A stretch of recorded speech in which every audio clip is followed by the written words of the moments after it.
Hello friends, Sanjia cooking চ্যানেলে আপনাদের সকলকে স্বাগত।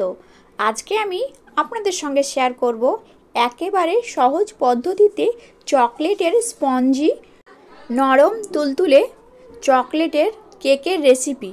আজকে আমি প্রেসার কুকার দিয়ে কেকটা করব। তো দেরি না করে আজকের এই রেসিপিটা শুরু করা যাক। প্রথমে আমি একটা প্লেট নিয়ে নিয়েছি। এই প্লেটের মধ্যে একটা ছাঁকুনি নিয়ে মেজারিং কাপে 1 কাপ ময়দা, 10 গ্রাম কোকো পাউডার, 1 চামচ বেকিং পাউডার, সামান্য পরিমাণ লবণ আর বেকিং পাউডারের 4 ভাগের 1 ভাগ দেব বেকিং সোডা। এবার সমস্ত উপকরণগুলোকে আমি ভালোভাবে চেলে নেব। আমার ভালোভাবে চালা হয়ে গেছে।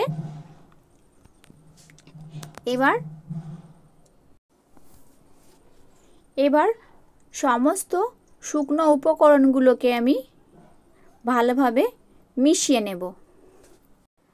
আমার ভালোভাবে মেশানো হয়ে গেছে।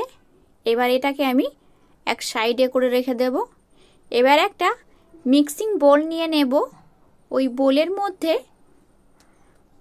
3টে ডিম ভেঙে নেব। ডিমটা আমি রুম টেম্পারেচারে রাখা ডিম নিয়েছি। ফ্রিজ থেকে নিলে আধ ঘন্টা আগে বের করে রাখবেন। আমার 3টে ডিম ভাঙা হয়ে গেছে। এবার ইলেকট্রিক বিটার দিয়ে আমি এটাকে ফেটিয়ে নেব। কেক তৈরি করতে গেলে একটু সময় নিয়ে করতে হবে, তাড়াহুড়ো করলে হবে না। আমার ডিমটা ভালোভাবে ফেটানো হয়ে যাচ্ছে।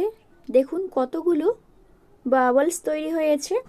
ডিমটা একেবারে ফোমের মতো তৈরি হয়ে যাবে। দেখুন ডাবল হয়ে গেছে ক্রিমটা। এই পর্যায়ে আমি 1 চামচ ভ্যানিলা এসেন্স দিয়ে দেব। আমার এসেন্সটা দেওয়া হয়ে গেছে। আবার এটাকে ভালোভাবে বিট করে নেব। আমার বিট করা হয়ে গেছে। এই পর্যায়ে আমি মেজারিং কাপে 1 কাপ চিনি আগে থেকে গুঁড়ো করে রেখেছি, সেই চিনিটা অর্ধেক দিয়ে দেব। তারপরে বিট করে নেব। একসঙ্গে ঢালবেন না, অল্প অল্প করে ঢেলে নিতে হবে। আমি বাকিটুকু দিয়ে দিলাম। এবার এটাকে ভালোভাবে বিট করে নেব। আমার সুন্দরভাবে বিট করা হয়ে গেছে। এই পর্যায়ে আমি 1 কাপ সাদা তেল দিয়ে দেব। সাদা তেলটা দিয়ে আবার এটাকে ভালোভাবে ফেটিয়ে নেব। আমার ব্যাটারের মধ্যে থেকে ক্রিমি ভাবটা চলে এসেছে। এবার আমি এখানে 15 থেকে 20 মিনিট ধরে বিট করে নিয়েছি। এই পর্যায়ে আমি যে শুকনো উপকরণগুলো চেলে রেখেছিলাম সেই উপকরণগুলো অর্ধেকটা দিয়ে দেব।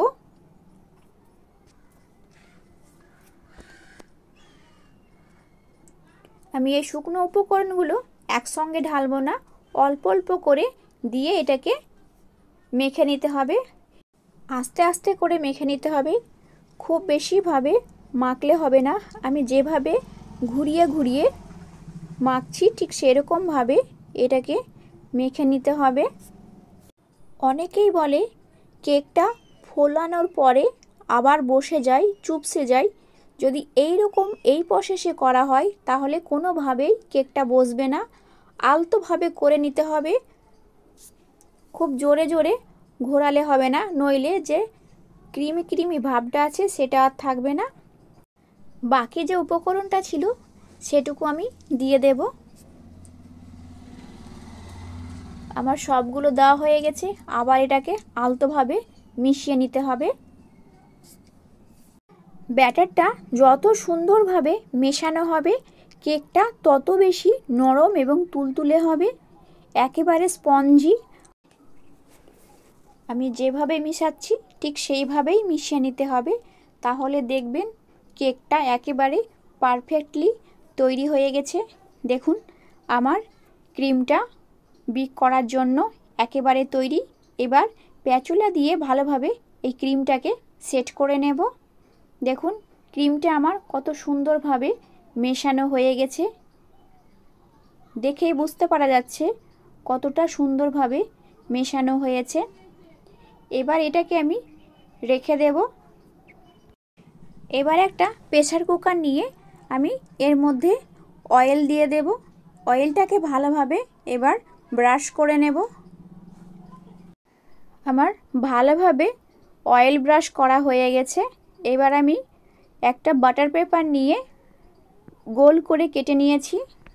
এবার বাটার পেপারটা এই প্রেসারের মধ্যে দিয়ে দেব।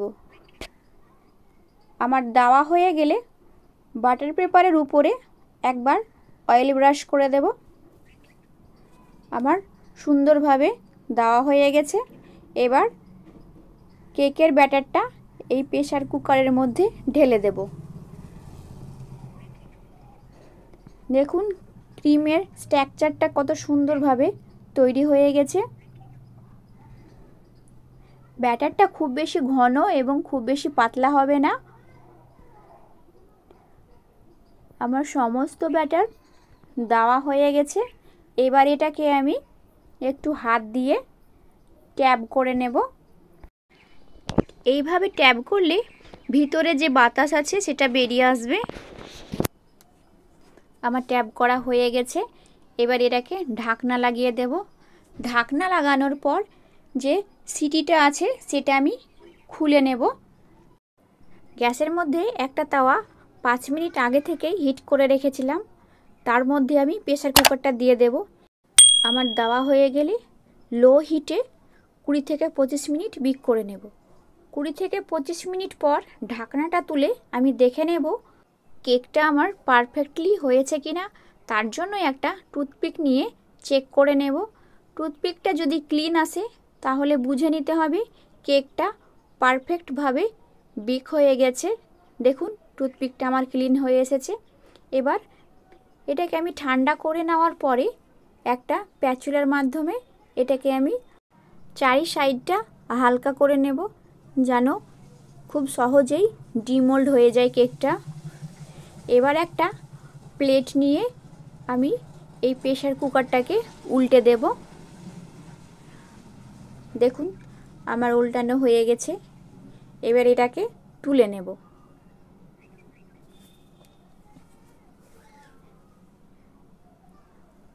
এবার যে ব্যাটার পেপারটা আছে সেটাকে তুলে দেব। দেখুন কত সুন্দরভাবে কেকটা তৈরি হয়ে গেছে, একেবারে স্পঞ্জি। আমি কেকটা উল্টে আপনাদের দেখাচ্ছি। দেখুন কত সুন্দরভাবে কেকটা তৈরি হয়ে গেছে। এবার এই কেকের উপরে আমি ডেকোরেশনের জন্য কাজু আর 3টে চেরি দিয়ে দিয়েছি। আপনাদের একটা নাইফের সাহায্যে কেকটা কেটে দেখাচ্ছি কতটা নরম এবং তুলতুলে হয়েছে। আমার কেকটা কাটা হয়ে গেছে। দেখুন আপনাদের এবার তুলে দেখাচ্ছি কতটা সফট হয়েছে। দেখেই বুঝতে পারা যাচ্ছে কতটা নরম হয়ে গেছে। ঠিক বুঝতে পাচ্ছেন একেবারে স্পঞ্জি কেকটা তৈরি হয়ে গেছে। একবার হলেও বাড়িতে ট্রাই করবেন এবং কেমন হলো আমাকে কমেন্টে জানাতে ভুলবেন না।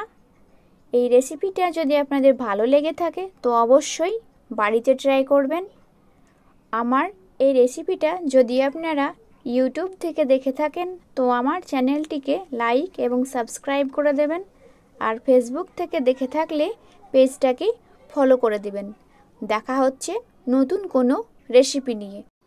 আপনারা সকলে ভালো থাকবেন এবং সুস্থ থাকবেন। Thanks for watching.